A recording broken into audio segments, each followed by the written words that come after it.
Galvenās 3 lietas, kas jāievēro, lai vēsajam laikam sākoties neslimotu, ir pietiekošs miegs, sabalansēts uzturs un izvairīšanās no pārmērīga stresa. Ja nu tomēr ir vēlme lietot kaut ko papildus, droši var nākt uz homeopātiskām aptiekām, ir nopērkami ehinācijas preparāti, kas darbojas kā efektīvi imūnstimulātori. Bērniem īpaši patīk šie ehinācijas graudiņi. Vispārīgi preparāti, kas palīdzētu samazināt augstēšanās simptomus, tādus kā klepus, tekošas iesnas, nelielas kaklasāpes, ir justīcijas kompleksa tabletītes un ferumfosforikuma tabletītes.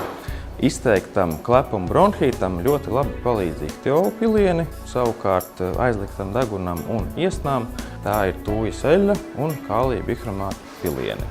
Hronisku, ilgstošu slimību gadījumā sākumā tomēr vajadzētu apmeklēt ārstu homeopātu un tikai pēc tam nākt uz aptieku, lai varētu saņemt vajadzīgās homeopātiskās zāles. Šīs zāles, ja ir viņas gatavojamas, pasūtīt var arī internetā, mūsu mājaslapā. Ir daži nosacījumi, kas jāievēro lietojot homeopātiskās zāles. Lietošana starp ēdienreizēm, pusstunda pirms ēšanas, stunda pēc ēšanas. Un otrs jāizvairās ir no preparātiem, kas satur mentolu. Piparmētras arī vēlams nelietot zobu pastas, tātad mentolu saturošās, kā arī homeopātiskās zāles nevajadzētu glabāt blakus mobilajiem telefoniem un leduskapiem datoriem.